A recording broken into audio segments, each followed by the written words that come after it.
இன்னைக்கு பள்ளிகள்ல மாணவர்கள் படிக்கவே மாட்டேங்கிறாங்க. அவங்களுக்கு படிப்பு மேல கொஞ்சம் கூட அக்கறை இல்ல. இந்த இப்ப அரசாங்க பள்ளியெல்லாம் பார்த்தீங்கன்னா, ஒரு 500 பசங்க படிக்கிற பள்ளிக்கூடத்துல ஒரு 10 பேர் தான் அல்லது 20 பேர் தான் படிக்கணும் அப்படிங்கிற முயற்சியோட படிக்கிறாங்க. படிக்க முயற்சி செய்றாங்க. எந்த அளவுக்கு அவங்க படிக்கிறாங்கன்னு சொல்ல முடியாது. ஆனா படிக்கணும் முயற்சி செய்ற மாணவர்களாக இருக்காங்க. மத்த யாருக்குமே படிக்க முடியல. படிக்க முயற்சி செய்வதில்லை. படிப்பை அலட்சியப்படுத்துகிறார்கள். கல்வியை வெறுப்போடு பார்க்கிறார்கள். கல்வி கற்பதையே வெறுப்போடு பார்க்கிறார்கள். கல்வி கற்பதையே விரும்பாதவர்கள் போல நடந்து கொள்கிறார்கள். அவர்கள அப்படியே இன்னைக்கு கல்வி பயங்கர மோசமாகி போயிட்டு இருக்கு. அதுக்கு காரணம் இந்த ஆங்கில வழி கல்வி தான். நம்ம தாய்மொழி கல்வியை புறக்கணிச்சுட்டு ஆங்கில வழியில் கல்வி கற்கிறதுனால மாணாக்கர்களுக்கு கல்வி மேலே ஒரு வெறுப்பு வந்துருச்சு. அதாவது அவங்களால முடியலை. இங்கே ஆங்கிலத்தில் எப்படி அவங்களால கல்வி கற்க முடியும்? எளிதாக கல்விங்கிறது எளிதாக இருக்கணும், இயல்பாக இருக்கணும். ஒரு காந்தம் போல 2 காந்தமும் எப்படி ஒன்றை ஒன்று ஈர்த்து கொள்கிறது, முரணான துருவங்கள் கொண்ட இரு காந்தங்கள் எவ்வாறு ஒன்றை ஒன்று வேகமாக ஈர்த்து கொள்கிறதோ அதுபோன்று தான் கல்வி என்பது ஒரு முரணான காந்தம், முரணான திசை கொண்ட ஒரு காந்தம். அதுபோன்று மாணாக்கர்களும் முரணான ஒரு திசை கொண்ட இன்னொரு காந்தம். இரண்டும் வேகமாக ஈர்த்து கொள்ள வேண்டும். ஆனால் இங்கு அப்படி இல்லை. கல்வி என்பது இன்று கடினமாகி போயிட்டது. ஆங்கில வழி கல்வியால் கல்வி என்பது ரொம்ப கடினமாகி போயிடுச்சு. அதனால மாணாக்கர்கள் கல்வி கற்கவே மாட்டேங்கிறார்கள். அப்போது தாய்மொழியில் கல்வி கற்றால் மட்டும்தான் மாணாக்கர்கள் எளிதாக கல்வி கற்றுக்கொள்வார்கள். விருப்பத்தோடையும் கல்வி கற்றுக்கொள்வாங்க. கல்வி மீது அவர்களுக்கு அப்போதுதான் ஆசையே வரும். கல்வி கற்க வேண்டும், கல்வியில் முன்னேற வேண்டும் என்கிற ஆசை அவர்களுக்கு அப்பொழுதுதான் வரும். அதுவும் தாய்மொழியில் கல்வி கற்று கொடுத்து விட்டாலே அவர்கள் முன்னேறி விடுவார்களா அப்படின்னு நம்ம இன்னொரு விஷயம் அப்படிங்கிற ஒரு கேள்விக்கு நம்ம இன்னொரு பதில் சொல்லி ஆகணும். பொதுவாக இப்போ ஆங்கில வழியில் கல்வி கற்கிறார்கள். எப்படி கல்வி கற்கிறாருன்னா, ஏகப்பட்ட சுமையாக இருக்குது. அவங்க படிக்கிறாங்களோ இல்லையோ, இவங்க நிறைய புத்தகங்களை நிறைய பயிற்சிகளை மாணாக்கர்களுக்கு கொடுக்குறாங்க. அது மிகப்பெரிய சுமையாக இருக்குது. அது அளவுக்கு அதிகமாக நிறைய கற்றுக்கணும். அப்போ தான் அவங்க ரொம்ப அறிவாளி. அவங்க ஆங்கிலத்தில் கற்றுக்கணும். எப்படி ஆங்கிலத்தில் கற்றுக்கணும் அப்படிங்கிற மனநிலைக்கு எது காரணமோ, இப்போ தமிழ் தாய்மொழிங்கிறது ஒரு எளிமையான கல்வி, ஆங்கிலத்தில் கல்வி கற்பது ஒரு கடினமான கல்வி. அது மாதிரி இவங்க என்ன பண்ணுறாங்கன்னா, பாடச்சுமைகளையும் அதிகமாக கொடுக்குறாங்க, கடினமாக கொடுக்குறாங்க, நிறைய கொடுக்குறாங்க. குறைவாக கொடுக்கணும், தேவையான அளவு கொடுக்கணும். அப்போ ஒரு தாய்மொழி எப்படி எளிதாக இருக்குமோ கல்வி கற்பதற்கு, அதுபோன்று ஆங்கில வழி கல்வி எப்படி கடினமாக இருக்குமோ அதுபோன்று இவர்கள் என்ன பண்ணணும், தாய்மொழி கல்வி எவ்வாறு எளிதாக இருக்குமோ அதுபோன்று குறைவாக கொடுக்கணும் கல்வியை.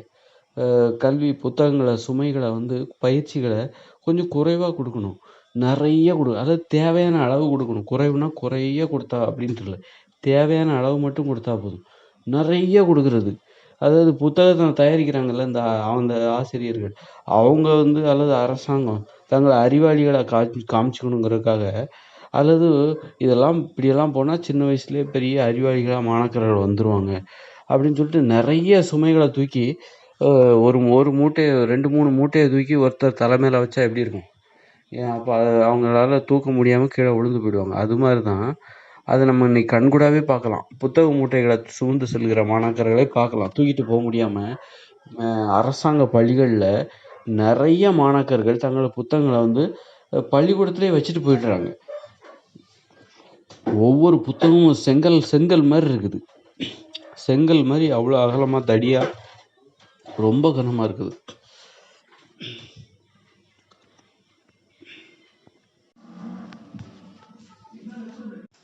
மாணாக்கர்களுக்கு கல்வியில் ஆர்வமே இல்லை. அதாவது படிக்கிற மாதிரி நடிக்கிறாங்க, அதாவது நடிக்க கூட மாட்டேங்கிறாங்க. படிக்கிற மாதிரி நடிக்க கூட மாட்டேங்கிறாங்க. அதாவது படிக்கிற அப்படிங்கிறது, நான் படிக்க மாட்டேன் அப்படிங்கிறது வெளிப்படையாக சொல்கிறாங்க. அந்த மாதிரி தான் இருக்குது மாணாக்கர்களுடைய கல்வி இன்றைய காலகட்டத்தில். அப்படி ஆசிரியராலும் கல்வி கற்பிக்க முடியவே முடியலை. சரி, அப்போ தாய்மொழியில் கல்வி கற்பித்தால் அது பிற மொழி தலையீடே இருக்கக்கூடாது. ஒரு குறிப்பிட்ட வயது வரை பிற மொழி தலையீடே இருக்கக்கூடாது. ஒரு 10ஆம் வகுப்பு பிறகு தேவைப்பட்டால் மட்டும்தான் ஆங்கிலம் கற்றுக்கணும். இல்லை, தேவைங்கிறது எப்படி தெரிஞ்சுக்க முடியும்? அவங்க என்ன தொழில் செய்ய போகிறாங்கன்னு யாராலையும் முன்னாடியே உறுதியாக சொல்ல முடியாது. அப்படின்னா அப்போது அவங்க என்ன தொழில் செய்வாங்களோ அப்போ கூட அவங்க எப்போ தேவைப்படுதோ அது அவங்களோட தனிப்பட்ட முயற்சியாக விட்டுறலாம். பிற மொழிகளை கற்றுக்கொள்வது என்பது அவரவர் தனிப்பட்ட முயற்சியால் சாத்தியமாகக்கூடியது அப்படின்னு விட்டுறலாம். சரி, தாய்மொழியில் கல்வி கற்றாக்கா மாணவர்களுக்கு கல்வியில் ஆர்வம் வந்துவிடுமா? கண்டிப்பாக வந்துவிடும். நிறைய மாற்றங்கள் இங்கே நடக்கும். பிற மொழி தலையீடே இல்லாமல் தாய்மொழியில் முழுக்க கல்வி கற்றுக்கொண்டால் அது நிறைய மாற்றம் இந்த மக்களுடைய வாழ்க்கையில் நடக்கும். என்னென்னா, மக்கள் கல்வி கற்பது எளிதாகிவிடும். கல்வி கற்பது ரொம்ப எளிதாகிவிடும். அதே நேரத்தில் நம்ம என்ன பண்ணணும்னா, தாய்மொழியில் கல்வி கற்பித்தால் மட்டும் போதாது, பாடச்சுமைகளை குறைக்கணும். எப்படின்னா, அதாவது கடினப்படணும், கஷ்டப்படணும். ஈஸியாக இருந்தால் அது நல்லது கிடையாதுன்னு நினைக்கிறாங்க. தாய்மொழியில் கல்வி கற்பது ரொம்ப ஈஸியாக இருக்கும். ஆனால் அதை வேண்டாங்கிறாங்க. ஆங்கிலத்தில் கல்வி கற்றால் அது கடினமாக இருக்குது. எப்போ எது எளிதோ அதன் வழியாக தானே போகணும். கடினமான பாதையை ஏன் தேர்வு செய்கிறாங்க? எல்லாராலையும் பயணிக்க முடியாத ஒரு பாதையை எதற்காக தேர்வு செய்கிறார்கள்? ஏன்னா அப்படி இருந்தால் தான் இவங்களுக்கு அதுதான் சரியாக இருக்கும். ரொம்ப கஷ்டப்படணும், அப்போ தான் அது சரியானதாக இருக்கும். ரொம்ப எளிதாக இருந்தால் அது கண்டிப்பாக சரியாக இருக்காது அப்படிங்கிற மாதிரி யோசிக்கிறாங்க. அதனால என்ன பண்ணுறாங்க, கொஞ்சம் பாடம் கொடுத்தாலும் இவங்களுக்கு பாடச்சுமைகளை கொஞ்சமாக கொடுத்தாலும் இவங்களுக்கு சந்தேகம் வருது. இவங்க எப்படி இந்த குறைவான பாடத்தை படிச்சுட்டு இவங்க எப்படி அறிவாளி ஆக முடியும் அப்படின்னு சொல்லிட்டு நிறைய பாடங்களை கொடுக்குறாங்க. எப்படி தாய்மொழி கல்வியை விட்டுட்டு ஆங்கில கல்வியை இவர்கள் திணிக்கிறார்களோ அதே போன்று இவங்களுக்கு தேவையான கல்வியை கொடுப்பதற்கு பதிலாக தேவைக்கு அதிகமான பல மடங்கு கல்வியை மாணாக்கர்களின் முதுகில் சுமத்துகிறார்கள், திணிக்கிறார்கள், மூளையில் திணிக்க முயற்சி செய்கிறார்கள். ஏகப்பட்ட பயிற்சி புத்தகங்களை மாணாக்கர்கள் அரசு பள்ளிகளை பார்த்தீங்கன்னா பள்ளிக்கூடத்திலே வச்சுட்டு போயிடுறாங்க. அதை யார் தூக்கிட்டு போவா? ஒவ்வொரு புத்தக மூட்டையும் 30 கிலோ இருக்குது, 30 கிலோ இருக்குது, 20 கிலோ, 30 கிலோ. ஒரு தனியான தூக்கிட்டு போகிற மாதிரி தான் இருக்குது. 20 கிலோ, 15 கிலோ அப்படி அந்த மாதிரி இருக்கும்போது சின்ன பசங்க, குழந்தைங்க அவங்கெல்லாம் எப்படி அந்த புத்தக மூட்டையை தூக்கிட்டு போவாங்க? அப்போ என்ன பண்ணும், தாய்மொழியில் கல்வியை மாற்றினா மட்டும் போதாது, தாய்மொழியில் கல்வியை கற்பித்தால் மட்டும் போதாது, அந்த பாடச்சுமைகளை குறைக்க வேண்டும். ஒரு 20 வருஷத்துக்கு முன்னாடி அப்போல்லாம் பாடச்சுமைகள் அந்த அளவுக்கு அதிகமாக இல்லை, பயிற்சிகளும் குறைவாக இருந்தது. அந்த காலத்தில் படித்தவங்க தான் இன்றைக்கி நல்ல நிலைமையில் இருக்காங்க. அதனால் குறைவான பாடச்சுமை, அதாவது தேவையான பாடச்சுமை, அப்புறம் தாய்மொழி கல்வி, இது ரொம்ப முக்கியம். அப்போ தாய்மொழியில் கல்வி கற்றால் அவங்க கண்டிப்பாக படிச்சிருவாங்களா அப்படின்னா கண்டிப்பாக படிச்சிருவாங்க. நிறைய மாற்றம் வரும். அதாவது ஏன்னா கல்வி மேலே கவனம் செலுத்த தொடங்கிடுவாங்க. கல்வி கற்க முடியும் அப்படிங்கும்போது இவங்க மாணாக்கர்களை இன்னைக்கு கல்வியை கற்க முடியல. அதனால தான் இவங்க தேவையில்லாத வேலையெல்லாம் செய்கிறாங்க, போதைப் பொருளுக்கு போகிறாங்க. ஏன்னா இவங்களால கல்வியை கற்க முடியல, அது அவ்வளோ கடினமாக இருக்குது. ஆங்கில வழியில் கல்விங்கிறது கற்றுக்கொள்வதற்கு முடியலை அது அப்படின்னு சொல்லிட்டு அவங்க புலம்பாத குறையா அந்த புலம்பல் தான், அந்த போராட்டம் தான். அது ஒரு போராட்டம், அது ஒத்துழையாமை இயக்கம். ஒத்துழைக்க மாட்டேங்கிறாங்க. அந்த கல்வி முறை இது எனக்கு ஏற்றது கிடையாது, இது எனக்கு கடினமாக இருக்குது, என்னால் முடியலை அப்படின்னு சொல்லிட்டு அவங்க வேறு வழியில் பெரியவர்களுக்கு, அரசாங்கத்திற்கு, ஆசிரியர்களுக்கு உணர்த்துகிறார்கள். அது ஒரு போராட்டத்தின் வடிவம் தான் அது. மாணாக்கர்கள் ஒத்துழையாமை இயக்கம். அது மாணாக்கர்கள் இந்த கல்வி கற்க மாட்டேங்கிறாங்களே, தவறான வழியில் போகிறாங்க, யாரையும் மதிக்க மாட்டேங்கிறாங்க, ஆசிரியர்களை மதிக்க மாட்டேங்கிறாங்க அப்படின்னா அதுக்கு என்னென்னா அது மாணாக்கர்களின் போராட்டத்தின் வடிவம். அது ஒரு தவறான கல்வி முறையை கல்வி முறையால் கல்வி கற்க முடியாத மாணாக்கர்கள் அந்த கல்வி முறைக்கு எதிராக நேரடியாக போராடுவதற்கு பதிலாக மறைமுகமாகவும் அல்லது ஒரு தவறான வழியிலும் தங்களது போராட்ட உணர்வை வெளிப்படுத்துகிறார்கள். ஒரு இழிவான முறையில் அல்லது தவறான முறையில் போராட்ட உணர்வை வெளிப்படுத்துகிறார்கள். அதனால்தான் அவங்க போராட்டத்தை அவங்களுடைய நிலைமையை அவங்களுக்கும் தெரில, மாணாக்கர்களுக்கு நம்மளால் ஏன் படிக்க முடியல அப்படின்ட்டு அவங்களுக்கும் தெரில. அப்போ தாய்மொழியில் கல்வி கேட்டால் அவங்களால ஈஸியாக படிக்க முடியும். அப்போ அவங்க கவனம் புத்தகத்து மேலே போயிடும். புத்தகத்திற்குள்ளே இருக்கிற அந்த கருத்துக்களில் பயணிக்க தொடங்கி விடுவார்கள். அதனால் ஆட்டோமேட்டிக்காக அவங்க இப்போ அவங்களால எதையுமே செய்ய முடியல. ஏதாவது ஒரு வேலையை செய்ய சொல்லும்போது அவங்க ஏதோ ஒரு அவங்களுடைய கவனம் அதில் போயிடும். இப்போது பள்ளியில் இருக்கிற மாணாக்கர்களை வந்து அவங்களால பாட புத்தகத்தில் பயணிக்க முடியல, அங்கே இருக்கிற விஷயங்களில் கற்றுக்க முடியல. அப்படிங்கும்போது அப்போ வேறு ஏதாவது ஒரு வேலையை அவங்க செய்ய தான் செய்வாங்க. சும்மா அவங்களால எப்படி இருக்க முடியும்? அப்போ வேறு ஏதாவது தேவையில்ல, அப்போ அந்த செயல்கள் எல்லாமே தேவையில்லாத செயல்களாக இருக்குது, மோசமான செயல்களாக இருக்குது, கவலைப்படுகிற செயல்களாக இருக்கிறது. அப்போ மாணாக்கர்கள் வந்து தாய்மொழியில் கல்வி கற்றாங்கன்னா எளிதாக இருக்க போகிறது. அந்த கல்வி வந்து அதே நேரத்தில் அளவுக்கு அதிகமான பாட சுமைகளையும் கொடுக்கக்கூடாது. குறைவான பாட சுமை, அப்புறம் தாய்மொழியில் கல்வி, இது ரெண்டும் கொடுக்கும். ஈஸியாக கல்வி கற்பது ரொம்ப ஈஸிப்பா அப்படிங்கிற மாதிரி நினைக்கும் போது அதை அவங்க படிக்க ஆரம்பிச்சிருவாங்க. அவங்களுடைய கவனம் படிக்கிறதுல திரும்பிடும். அப்போ இயல்பாகவே அமைதி திரும்பிவிடும். மாணாக்கர்கள் மீது ஆசிரியர்களும் பெற்றோர்களும் மக்களும் வந்து கவலைப்பட மாட்டாங்க, அரசாங்கமும் கவலைப்பட மாட்டாங்க. அவர்கள் சரியான வழியில் தான் சென்று கொண்டிருக்கிறார்கள் என்கிற ஒரு உறுதி வந்து மக்கள் கிடைக்கும். அப்புறம் வந்து அதனால என்ன ஆகும்னா மக்கள் வாழ்க்கை தரம் மக்கள் இங்கே நடக்கிற எல்லாமே இப்போ என்னவா இருக்குன்னா, இந்த ஆங்கில கல்வி இருக்குல்ல, ஆங்கில கல்வி, அப்புறம் வந்து தொழில் நடைமுறைகள் எல்லாமே ஆங்கிலத்தில் தான் இருக்கு. எப்படி கல்வி மட்டும் ஆங்கிலத்தில் இல்லை, மக்கள் செய்கிற தொழில்கள் எல்லாமே ஆங்கிலத்தில் இருக்கு. மக்கள் செய்கிற தொழில்கள் எல்லாமே ஆங்கிலத்தில் இருக்குது. அதே மாதிரி கல்வியும் ஆங்கிலத்தில் மாறிடுச்சு. அப்போது அதனால் என்ன ஆகும் அப்படின்னா, இங்கே வந்து ஒரு மக்களால் எப்படி மாணாக்கர்களால் கல்வி கற்க முடியலையோ அது மாதிரி பொதுமக்களால் தொழில் செய்ய முடியல, அலுவலக நடைமுறைகளை வந்து கடைபிடிக்க முடியவில்லை. ஒட்டுமொத்தமாக மக்களால் இங்கே வாழவே முடியவில்லை. சிரமம். அதனால தான் தேவையில்லாத வேலைகள், குற்றங்கள்லாம் அதனால தான் இங்கே அதிகமாக நடக்குது. முறைகேடு, லஞ்சம், ஊழல் அதெல்லாம் ஏன் பெருகி போச்சுன்னா, முறையாக எளிதாக வாழ முடியல. அப்போது எளிதாக வாழ்வதற்கு இங்கே லஞ்சம் கொடுக்க வேண்டியதாக இருக்கிறது. வாழ்வதே கடினமாகிவிட்டது. தாய்மொழியில் கல்வி கற்றுவிட்டால் மக்களுடைய வாழ்க்கை தரம் மாற ஆரம்பித்துவிடும். மக்கள் ஒழுக்கமானவர்களாகவும், அதாவது மாணாக்கர்களும் சரி மக்களும் சரி எல்லாருமே, தொழிலும் வந்து ஈஸியாகிடும். கல்வி எப்படி தாய்மொழியில் கல்வி கற்றால் எவ்வாறு எளிதாகுமோ அதுபோன்று தொழிலும் எளிதாகிவிடும்.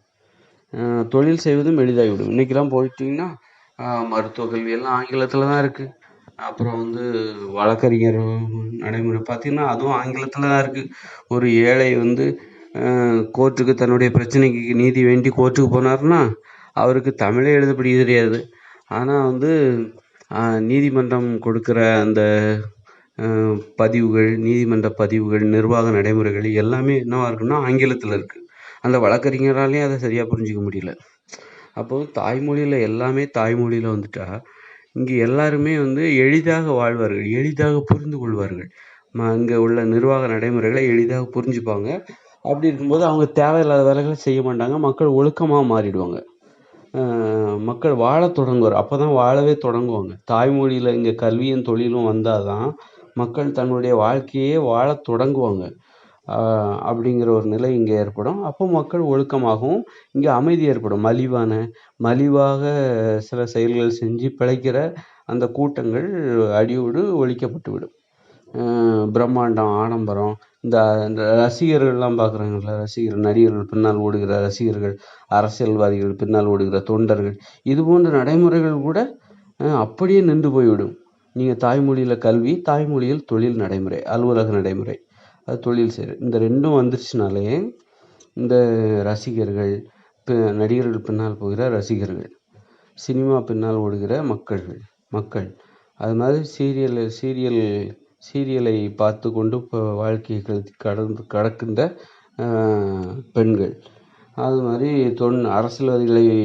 அரசியல்வாதிகளின் பின்னால் ஓடுகிற தொண்டர்கள், இந்த மாதிரியான இதெல்லாம் வந்து ஒட்டுமொத்தமாக நின்று போய்விடும். மக்களுடைய வாழ்க்கை முறையே மாறிவிடும்.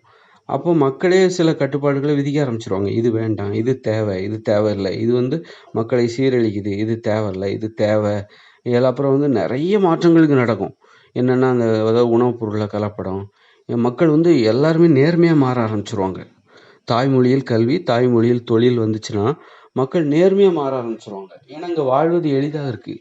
எப்போ வந்து லஞ்சம் கொடுக்குறாங்க அப்படின்னா, இங்கே ஒரு வேலை செய்கிறது கஷ்டமாக இருக்குது.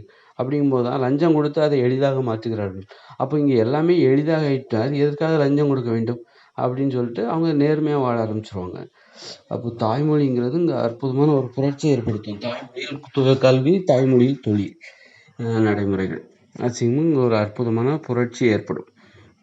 அப்படிங்கும்போது அப்புறம் இந்த மலிவான நடைமுறைகள் மூலம் பணம் சம்பாதிக்கிற அத்தனை நடைமுறைகளுமே இருந்தாலும், தாய்மொழியில் கல்வி கற்றுவிட்டாலும், தாய்மொழியில் தொழில் செய்தாலும் மக்கள் தானாகவே முன்னேறி விடுவார்கள் என்கிற ஒரு புரட்சி நடந்தாலும் அதற்கு நாம் இன்னொன்றும் செய்யணும். என்னன்னா, இந்த மொபைல் ஃபோன் இருக்குல்ல, அதில் இந்த ஃபேஸ்புக்கு, யூடியூப்பு, அப்புறம் டிவியில் வர, தொலைக்காட்சியில் வர சீரியல் நிகழ்ச்சிகள், இதுக்கு எல்லாமே ஒரு தடை விதிக்கணும். எப்படி தடை விதிக்கணும்னா, மாலை அல்லது இரவு 8 மணியிலிருந்து ஒரு இரவு 10 மணி வரைக்கும் தான் இந்த யூடியூப்பு, ஃபேஸ்புக்கு, அப்புறம் தொலைக்காட்சி பெட்டியெல்லாம் இயங்கணும். அது வரைக்கும் அதெல்லாம் இயங்கக்கூடாது. ஏன்னா மக்கள் ரொம்ப விவரமானவங்க கூட இந்த மொபைல் ஃபோன்னால் சோம்பேறி ஆகிடுறாங்க. அப்படின்னா ஒன்றுமே தெரியாத இந்த அப்பாவி சின்ன பசங்க, குழந்தைங்க, மாணாக்கர்கள், பள்ளி கல்லூரியில் கல்வி பயில்கிற மாணாக்கர்கள், அவங்கெல்லாம் எப்படி சுயக்கட்டுப்பாட்டோடு இருக்க முடியும்? அவங்கெல்லாம் அப்படி அந்த நீரோட்டத்தில் அடித்து செல்லப்படுகிற காய்ந்த இலைச்சருகுகள் போல தான் அவங்க இருப்பாங்க. ஆனால் ஒவ்வொருத்தரும் சுயக்கட்டுப்பாட்டோடையும் போராடிட்டு இருக்க முடியாது. ஏன்னா இன்றைக்கி பார்த்திங்கன்னா எல்லோரும் மொபைல் ஃபோனை அந்தளவுக்கு பார்க்கக்கூடாது, போதைப் பொருள் மாதிரி ஆயிடுச்சு. சிகரெட் பிடிச்சவங்க எப்படி அழிஞ்சு போவாங்களோ, அதே மாதிரி மொபைல் ஃபோனை பார்க்குறவங்களும் எப்போ பார்த்தாலும் மொபைல் ஃபோனை பார்த்துட்டு இருந்தாலும் நம்ம மூளை மழுங்கிரும். அந்த ஒரு வேகத்தை இழந்துரும், ஊக்கத்தை இழந்துரும், உற்சாகத்தை இழந்துரும். அதனால் இந்த மொபைல் ஃபோனை காலங்காத்தாலே எழுந்திரிச்ச உடனே மொபைல் ஃபோனில் முழிக்கக்கூடாது, டிவியில் முழிக்கக்கூடாது, பாட்டு கேட்கக்கூடாது. இது எல்லாத்தையுமே இரவு 8 மணிக்கு மேலே வச்சுக்கணும். மக்களை சோம்பேறியாக்குகிற இந்த மொபைல் ஃபோன், ஃபேஸ்புக்கு, அது மொபைல் ஃபோனில் எதுக்கெல்லாம் அனுமதி கொடுக்கலாம்னா, அலுவலக நடைமுறைகளுக்கு அனுமதி கொடுக்கலாம். ஒரு அலுவலக காரணத்திற்காக நாம் மொபைல் ஃபோனை பயன்படுத்துவதில் இல்லை, அதற்கெல்லாம் அனுமதி கொடுத்து விடலாம். அப்போ அதற்கான கட்டுப்பாடுகளை கொண்டு வரணும். அதெல்லாம் முடியும் தான். அதெல்லாம் ஃபேஸ்புக்காரங்கிட்ட பேசி எங்களுக்கு இரவு 8 மணிக்கு மேலே 8 மணிலேருந்து 10 மணி வரை தான் எங்களுக்கு உங்களுடைய சேவை எங்களுக்கு தேவை.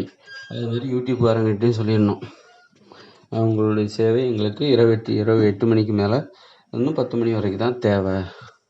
அப்போ அந்த டைமில் மக்கள் எல்லாருமே அதை பார்க்கலாம். அந்த 24 மணி நேரமும் எல்லா செய்தி சேனல் கூட கட்டுப்பாடு போட்டுடலாம். செய்தி சேனலில் வேணால் ஒரு இரவு 12 மணி வரைக்கும், 8 மணிலேருந்து இரவு 12 மணி வரை போட்டுடணும். இல்லைன்னா மற்ற எல்லாத்தையும் தடை பண்ணிட்டு செய்தி சேனலில் 24 மணி நேரம் போட்டால் மக்கள் அதை தான் பார்த்துட்டு கிடப்பாங்க. அதனால் மக்கள் நிறைய வேலைகள் செய்ய வேண்டியிருக்கு, நிறைய கடமைகளை செய்ய வேண்டியிருக்கு. எதையுமே செய்ய மாட்டேங்கிறாங்க. ஒரு வீட்டில் உள்ள வேலைகளை செய்ய மாட்டேங்கிறாங்க. யாராக இருந்தாலும் சரி, பெண்கள் கஷ்டப்பட்டு செய்கிறாங்க வீட்டில் உள்ள வேலைகளை. இப்போ ஆண்கள் செய்கிறதே கிடையாது. அதுக்கெல்லாம் இந்த மொபைல் ஃபோன் இதெல்லாம் ஒரு காரணமாக இருக்குது. அப்புறம் நிறைய கடமைகளை யாருமே செய்கிறதில்ல. ஒவ்வொரு நாளும் போராடிக்கிட்டு இருக்காங்க. இந்த செல்ஃபோனோட தொல்லையினால், மொபைல் ஃபோன்னால் ரொம்ப தொல்லையாக இருக்குது. தினசரி வாழ்க்கையே ரொம்ப கஷ்டமாக இருக்குது. அதை பார்த்துட்டு இருக்கிறதுலே நமக்கு நேரம் டக்குன்னு போயிட்டுருது. ஒரு நாள் பொழுதுபோக்குறது அவ்வளோ ஈஸியாக இருக்குது. மொபைல் ஃபோனை பார்த்துட்டு இருந்தாலே போதும், நம்ம பொழுதெல்லாம் போயிடுது. அப்படின்னால அப்போ ஒவ்வொருத்தரும் போராடிட்டு இருக்க முடியாது. அதை கட்டுப்படுத்தி பார்க்காம இருந்து அப்படின்னு சொல்லிட்டு நான்லாம் என்ன பண்ணுவேன்னா, சாயந்தரம் 6 மணிக்கு மேலே தான் நான் மொபைல் ஃபோனே பார்ப்பேன். அதாவது பொழுதை கழிப்பதற்கு பொழுதுபோக்கு நிகழ்ச்சிகளை சாயந்தரம் 6 மணிக்கு மேலே தான் பார்ப்பேன். மற்ற அலுவலக ரீதியான தேடல்கள் மொபைல் ஃபோனில் அது எப்போ வேணாலும் நான் பார்ப்பேன். மற்றபடி ஃபேஸ்புக்கு, யூடியூப்பில் பொழுதுபோக்கு அம்சங்களை மாலை 6 மணிக்கு மேலே தான் பார்ப்பேன். ஒரு 2 மணி நேரம் பார்ப்பேன், அவ்வளோதான். இந்த மாதிரி எல்லாரையும் கட்டுப்பாடோடு இருக்கும். அதனால என்ன இருக்குன்னா, என்னுடைய வேலைகள் எல்லாத்தையும் நான் கரெக்டாக செய்கிறேன். ஒரு குற்ற உணர்ச்சி இல்லை, நான் சோம்பேறித்தனமாக தேவையில்லாமல் பொழுதை வீணாக்குறேன் அப்படிங்கிற எண்ணம் எனக்கு இல்லை. அப்போ எல்லாராலையும் இது முடியுமா? எல்லோருக்கும் இந்த கருத்தை ஏற்றுக்கணும். முதல்ல எல்லோருக்கும் இந்த விழிப்புணர்வு வர வேண்டும். எல்லோரும் அதை ஏற்றுக்கொள்ள முடியும். அப்போ இதை அரசாங்கம் என்ன பண்ணணும்னா, ஒரு விதிமுறை போட்டு மக்கள் வாழ்கிறது தான் முக்கியம். இப்போ ஜப்பானில் ஜப்பான்லேயே ஒரு விதிமுறை இருக்குது. என்னென்னா அங்கே வந்து கார்ட்டூன்லாம் டிவியில் போட மாட்டாங்களாம். ஏன்னா அதை பார்க்குற குழந்தைங்க அதை பார்க்கறதுலேயே பொழுது நேரத்தை செலவழிக்கிறாங்களாம். அதனால அந்த குழந்தைகள் விளையாட மாட்டேங்கிறாங்க. அவங்க ஒரு குழந்தைகளாகவே இருக்க மாட்டேங்கிறாங்க. குழந்தைத்தனம் என்பது அவர்களிடம் வந்து வெளிப்பட மாட்டேங்கிறது அப்படின்னு சொல்லிட்டு அங்கே ஜப்பானில் உள்ள டிவியில் கார்ட்டூனை வந்து ஒளிபரப்புவதற்கு தடை செய்திருக்கிறதா நான் ஒரு செய்தி படித்தேன். அப்போது ஆனானப்பட்ட ஜப்பான்காரங்களே அவ்வளோ கட்டுப்பாட்டோடு இருக்காங்க. அவ்வளோ கட்டுப்பாடு அவங்களுக்கு தேவையாக இருக்குது. அவங்கள வந்து சோம்பேறியாக்குகிற ஒரு அவங்க வந்து எல்லாத்தையும் மீறி அவர்கள் உற்சாகமாக உழைக்கவில்லை. அவர்கள் சுறுசுறுப்பானவர்கள் தான், கடினமாக உழைப்பவர்கள் தான் ஜப்பானியர்கள். ஆனால் அந்த உழைப்புக்காக அவர்கள் நிறைய விஷயத்த அவங்க கட்டுப்பாடு தான். அந்த உழைப்புக்கெல்லாம் என்ன காரணம் அப்படின்னா, அவங்க சுறுசுறுப்பாக உழைக்கிறாங்க, கடினமாக உழைக்கிறாங்க. அப்புறம் வந்து அவங்க ரொம்ப அதுக்கெல்லாம் காரணம் என்னன்னா, ரொம்ப கட்டுப்பாடாக வாழ்கிறாங்க. நீ என்ன வேணாலும் பண்ணுவேன், ஆனால் சுறுசுறுப்பாக அவங்க இருப்பாங்க அப்படின்லாம் சொல்ல முடியாது. அவங்க வந்து அவங்க இயல்புவே அப்படி தான். அவங்க என்ன வேணாலும் பண்ணுவாங்க, ஆனால் அவங்க சுறுசுறுப்பாக இருப்பாங்க. அவங்களுக்கு எந்த கட்டுப்பாடுகளுமே கிடையாது, ஆனால் அவங்க சுறுசுறுப்பாக இருப்பாங்க. அங்கே உள்ள குழந்தைகள் வந்து நல்லா கார்ட்டூன் பார்ப்பாங்க, ஆனால் அதே நேரத்தில் சுறுசுறுப்பாகவும் இருப்பாங்க. கார்ட்டூன் பார்த்தா சுறுசுறுப்பாக இருக்கிறது எங்கே நேரம் கிடைக்க போகுது? அப்படி கிடையாது. ஆனால் அவங்க நிறைய கட்டுப்பாடாக இருப்பதால் தான் அவர்கள் சுறுசுறுப்பாக இருக்கிறார்கள். அப்படிங்கிறத நம்ம புரிஞ்சுக்கணும். அப்போது அதே கட்டுப்பாடு நாம் சுறுசுறுப்பாக இருக்கணும்னா, இந்த உலகத்தில் சோம்பேறிகள் நிறைய பேர் இருக்காங்க. உலகம் முழுக்க எல்லா மக்களும் சுறுசுறுப்பாக இருக்கணும்னா அந்த கட்டுப்பாடுகளை நாமளும் நமக்காக ஏற்படுத்தி கொள்ள வேண்டும். நம்ம குழந்தைகளோட அந்த சுறுசுறுப்பையும் ஊக்கத்தையும் உற்சாகத்தையும் விலையாக கொடுத்து அந்த கார்ட்டூனை பார்த்து என்ன பயன்? குழந்தைகளை சோம்பேறியாக்குகிற அந்த கார்ட்டூன்களை நாம் அனுமதிக்கலாமா? அது சிகரெட்டை விட போதைப் பொருட்களை விட மோசமானது அல்லவா? அது மாதிரி கட்டுப்பாடுகள் என்பது நமக்கு தேவை. கட்டுப்பாடுகள் மட்டும்தான் நம்மளை சுறுசுறுப்பாக வாழ வைக்கும், ஊக்கத்தோடும் உற்சாகத்தோடும் வாழ வைக்கும் என்பதை நான் முதலில் தெரிந்து கொள்ள வேண்டும். அந்த கட்டுப்பாடுகளில் ஒன்று தான் இந்த ஃபேஸ்புக்கு, யூடியூப்பு இவற்றிற்கெல்லாம் வந்து இரவு 8 மணியிலிருந்து 10 மணி வரைக்கும் மட்டும்தான் அனுமதி கொடுக்கணும். அதனால யூடியூப்காரனுக்கு வருமானம் பாதிக்கப்படும். அப்புறம் யூடியூப்காரன்கிட்டருந்து நமக்கு வரி கிடைக்கிறது குறையும். அதனால என்ன, மக்கள் உழைக்க ஆரம்பிச்சிருவாங்களா, சுறுசுறுப்பாக உழைக்க ஆரம்பிச்சிருவாங்க. அப்போ உற்பத்தி பெருகும், இந்த நாடே மாறும், இந்த நாடே மகிழ்ச்சியாக மாறும். அதில் இந்த நாடு வந்து நாட்டுக்கு நிறைய வருமானம் தானே கிடைக்குது. இந்த யூடியூப்பை பொழுதன்னைக்கும் பார்த்து நாள் முழுதும் பார்த்து அதனால் கிடைக்கிற வருமானத்தை விட பல கோடி மடங்கு வருமானமும் வளர்ச்சியும் வந்து இந்த யூடியூப்பு, ஃபேஸ்புக்கு, இன்ஸ்டாகிராமு, அந்த மாதிரியான இதுக்கு இரவு 8 மணிக்கு மேலே 10 மணி வரைக்கும் மட்டும்தான் அனுமதி என்ற அந்த ஒற்றை கட்டுப்பாட்டை கடைபிடித்தாலே மக்களுக்கு கிடைக்க ஆரம்பித்து விடும். இந்த நாடே முன்னேற ஆரம்பித்து விடும். அந்த மாதிரி ஒரு பாதையில் போகணும். ஸோ வந்து ஒரு திட்டமிடல், ஒரு அனுபவம், அறிவு எதுவும் இல்லாமல் மது கடைகளை திறந்து வைத்து அதில் வருகிற வருமானத்தை வைத்து பிழைத்து கொண்டு இது கொள்கை இல்லாத மனிதர்களிடம் ஆட்சி கொடுத்தால் அவர்கள் இப்படித்தான் செய்வார்கள். நாட்டை வழிநடத்த தெரியாமல் ஒரு வளர்ச்சி என்பது எப்படி வரும் என்பது கூட அவர்களுக்கு தெரியாது. அவர்கள் இப்படித்தான் ஆக்கி விடுவார்கள் நாட்டை. அதனால் வந்து இந்த மாதிரி கட்டுப்பாடுகள் தேவை. அப்போ தாய்மொழியில் கல்வி இருந்தால் மட்டும் முன்னேறிட மாட்டாங்க. தாய்மொழி கல்வியோடு என்ன தேவை? இந்த மாதிரியான மக்களை சீரழிக்கின்ற, மக்களுடைய நேரத்தை களவாடுகின்ற தொலைக்காட்சி, யூடியூப்பு, ஃபேஸ்புக்கு அப்படி இதுக்கெல்லாம் வந்து கட்டுப்பாடுகளை விதிக்கணும். அதோட இரவு 8 மணிக்கு மேலே தான். இப்போது சரி, சாயந்தரம் 6 மணிக்கு மேலே வச்சுக்கலாமே. 8 மணிங்கிறது ரொம்ப அதிகமாக இருக்குது அப்படின்னா 6 மணிக்கு வச்சா என்ன ஆகும்னா, விளையாடுற நேரம் இதெல்லாம். சாயந்தரங்கிறது ஒரு விளையாடுற நேரம். 6 மணி இல்லை 5 மணிலாம்.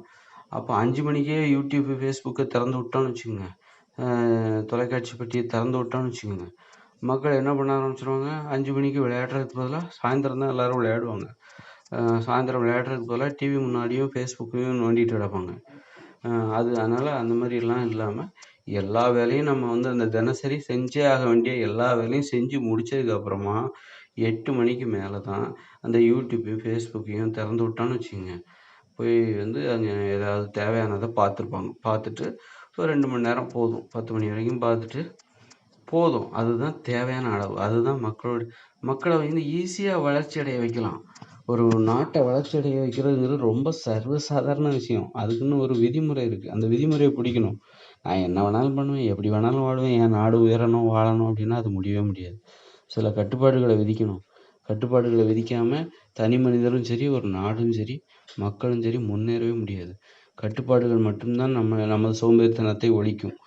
நம்மை சுறுசுறுப்பாக வாழ வைக்கும், உற்சாகமாகவும் ஊக்கமாகவும் வாழ வைக்கும் என்பதை முதலில் புரிந்து கொள்ள வேண்டும். அப்போது நம்ம நாடு முன்னேறணும்னா என்னெல்லாம் தேவை?